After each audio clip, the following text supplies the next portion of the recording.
আসসালামু আলাইকুম, স্বাগতম জানাচ্ছি বিবিসি নিউজ আন্তর্জাতিক সংবাদে। শুরুতেই সংবাদ শিরোনাম, এরপর বিস্তারিত। ইসরায়েলের জেল থেকে ফিরল ৫৪ ফিলিস্তিনির লাশ। যুদ্ধক্ষেত্রে নিহত ৫৫,০০০ ইউক্রেনীয় সেনা। শির সঙ্গে ফোনালাপ চমৎকার ছিল, বলেন ট্রাম্প। মাটির নিচে নতুন মিসাইল ঘাঁটি উন্মোচন করল ইরান। দর্শক, এতক্ষণ শুনছিলেন সংবাদ শিরোনাম। এখন বিস্তারিত। আপনি যদি ইসরায়েলের ধ্বংস চান এবং মুসলিমদের পাশে থাকেন, তাহলে ভিডিওতে লাইক করে চ্যানেলটি অবশ্যই সাবস্ক্রাইব করে দিবেন এবং আপনার মূল্যবান মতামত অবশ্যই কমেন্টে লিখে জানিয়ে দিবেন। এখন বিস্তারিত। ইসরায়েলের জেল থেকে ফিরল ৫৪ ফিলিস্তিনির লাশ। ইসরায়েলের জেলে থাকা ৫৪ ফিলিস্তিনির লাশ এবং মানব দেহাবশেষ সম্বলিত ডজনখানেক বাক্স ফেরত দিয়েছে দখলদার দেশটি। আন্তর্জাতিক রেডক্রস কমিটির আইসিআরসির মাধ্যমে গাজায় লাশ হস্তান্তর করা হয়েছে। খবর টিআরটি। বুধবার এক বিবৃতিতে গাজার স্বাস্থ্য মন্ত্রণালয় জানিয়েছে, রেডক্রসের যানবাহনে ৫৪টি লাশ ও মানব দেহাবশেষ থাকা ৬৬টি বাক্স গাজার আল শিফা মেডিকেল কমপ্লেক্সে পৌঁছেছে। প্রতিবেদনে বলা হয়েছে, লাশ পৌঁছানোর সঙ্গে সঙ্গেই চিকিৎসা দল অনুমোদিত চিকিৎসা প্রোটোকল অনুসরণ করে ফরেনসিক প্রক্রিয়া শুরু করে। এই প্রক্রিয়া শেষ হলে নির্ধারিত নিয়ম অনুযায়ী নিহতদের পরিবারগুলো লাশ শনাক্ত করার সুযোগ পাবে। মন্ত্রণালয় জানিয়েছে, সংশ্লিষ্ট কর্তৃপক্ষ ও বিশেষায়িত কমিটির সমন্বয়ে মরদেহগুলোর পরীক্ষা-নিরীক্ষা ও নথিভুক্তকরণ প্রক্রিয়া চলমান রয়েছে। ফিলিস্তিনি কর্মকর্তাদের মতে, ১০ অক্টোবর কার্যকর হওয়া ধাপে ধাপে যুদ্ধবিরতি চুক্তি ইসরায়েলের ধারাবাহিক লঙ্ঘনের মধ্যেই এই মরদেহ হস্তান্তরের ঘটনা ঘটেছে। যুক্তরাষ্ট্রের ঘোষিত জানুয়ারি মাসের যুদ্ধবিরতি চুক্তিতে গাজা থেকে ইসরায়েলের অতিরিক্ত সেনা প্রত্যাহার এবং পুনর্গঠন কার্যক্রম শুরুর বিধান রয়েছে। জাতিসংঘের হিসাবে গাজা পুনর্গঠনে আনুমানিক $৭০ বিলিয়ন মার্কিন ডলার ব্যয় হতে পারে। এদিকে যুক্তরাষ্ট্রের মধ্যস্থতায় চলমান যুদ্ধবিরতি থাকা সত্ত্বেও বুধবার ভোরে গাজায় ইসরায়েলি হামলায় নারী ও শিশুসহ অন্তত ২১ জন ফিলিস্তিনি নিহত। এই বর্বর হামলায় আরও অনেকে আহত হন বলে চিকিৎসা সূত্র জানিয়েছে। হামলাগুলো বাস্তুচ্যুতদের তাঁবু, একটি বাড়ি এবং বেসামরিক মানুষের একটি সমাবেশকে লক্ষ্য করে চালানো হয়। ফিলিস্তিন রেড ক্রিসেন্ট সোসাইটি জানায়, দক্ষিণ গাজার খান ইউনিসের আল মাওয়াসি এলাকার স্ট্রিট ৫ সংলগ্ন এলাকায় গোলাবর্ষণে একজন প্যারামেডিক সহ ২ জন নিহত এবং আরও ১২ জন আহত হন। যুদ্ধক্ষেত্রে নিহত ৫৫,০০০ ইউক্রেনীয় সেনা।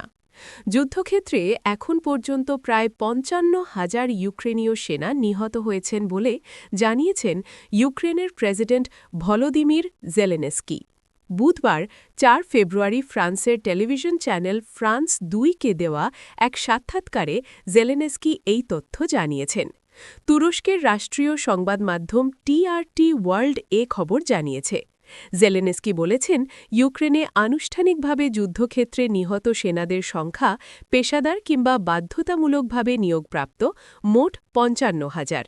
তিনি আরও বলেছেন, এখনও বিপুল সংখ্যক মানুষকে আনুষ্ঠানিকভাবে নিখোঁজ হিসেবে তালিকাভুক্ত রাখা হয়েছে।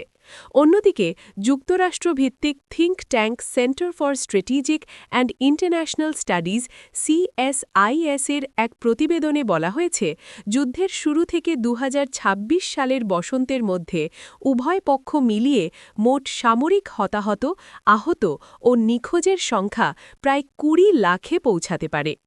CSIS-এর হিসাবে এই যুদ্ধে রাশিয়ার প্রায় ১২ লাখ সেনা হতাহত হয়েছে এবং ইউক্রেনের ক্ষেত্রে এই সংখ্যা ৫ থেকে ৬ লাখের মধ্যে। প্রতিবেদনে আরও বলা হয়, যুদ্ধ শুরুর প্রায় ৪ বছরে রাশিয়ার প্রায় ৩,২৫,০০০ সেনা নিহত হয়েছে বলে ধারণা করা হচ্ছে। শিয়ের সঙ্গে ফোনালাপ চমৎকার ছিল ট্রাম্প। মার্কিন প্রেসিডেন্ট ডোনাল্ড ট্রাম্প জানিয়েছেন, চীনের প্রেসিডেন্ট শি জিনপিংয়ের সঙ্গে তার চমৎকার ফোনালাপ হয়েছে। বুধবারের ৪ ফেব্রুয়ারির এ ফোনালাপে দুই নেতা বাণিজ্য, জ্বালানি, তাইওয়ান, ইরান এবং ইউক্রেনে রাশিয়ার যুদ্ধসহ নানা গুরুত্বপূর্ণ বিষয় নিয়ে আলোচনা করেন। রাশিয়ার প্রেসিডেন্ট ভ্লাদিমির পুতিনের সঙ্গে ফোনালাপের কয়েক ঘণ্টা পরই ট্রাম্পের সঙ্গে আলোচনা করেন জিনপিং। পুতিনের সঙ্গে ওই আলোচনায় শি বলেন, অস্থির আন্তর্জাতিক পরিস্থিতির মধ্যে রাশিয়ার সঙ্গে দ্বিপক্ষীয় সম্পর্ক আরও জোরদার করা প্রয়োজন। চীনা প্রেসিডেন্টের সঙ্গে ট্রাম্প সামাজিক যোগাযোগ মাধ্যমে লেখেন, সব কিছুই খুব ইতিবাচক। তিনি জানান, যুক্তরাষ্ট্র ও চীনের সম্পর্ক এবং প্রেসিডেন্ট শি-এর সঙ্গে তার ব্যক্তিগত সম্পর্ক দুটি অত্যন্ত শক্তিশালী এবং উভয় দেশের জন্য গুরুত্বপূর্ণ। আগামী এপ্রিল মাসে ট্রাম্পের চীন সফরের সম্ভাবনা রয়েছে।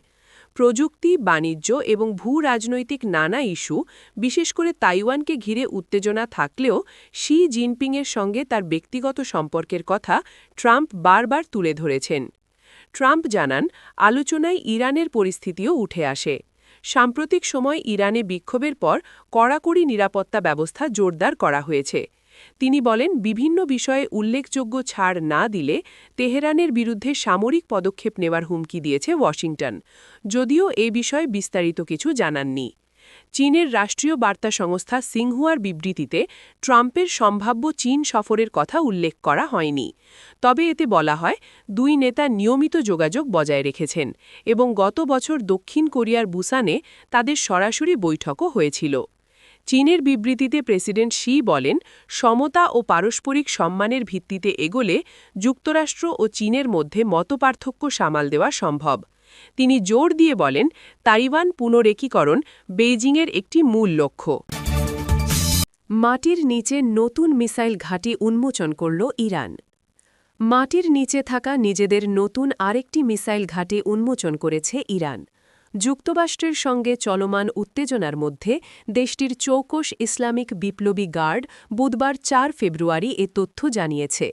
ইরানের সশস্ত্র বাহিনীর প্রধান আব্দুর রহমান মৌসাবি এবং বিপ্লবী গার্ডের এরোস্পেস বিভাগের প্রধান সাইদ মাজেদ মৌসাবির উপস্থিতিতে ঘাঁটিটির উন্মোচন করা হয়।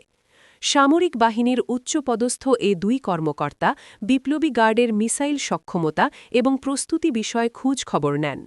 তাদের পাশাপাশি অন্যান্য কমান্ডারদেরও এ ব্যাপারে অবহিত করা হয়। সশস্ত্র বাহিনীর প্রধান বলেন, শত্রুদের যে কোনো কিছুর জন্য আমরা প্রস্তুত। গত বছরের জুনে ইসরায়েলের সঙ্গে ১২ দিনের যুদ্ধ শেষে আমরা আমাদের রণকৌশল পরিবর্তন করেছি। আমরা এখন প্রতিরক্ষামূলক থেকে আক্রমণাত্মক অবস্থান নিয়েছি, যার ভিত্তিতে দ্রুত সময়ে এবং বৃহৎ পরিসরে অভিযান পরিচালনার পদ্ধতি অনুসরণ করছি।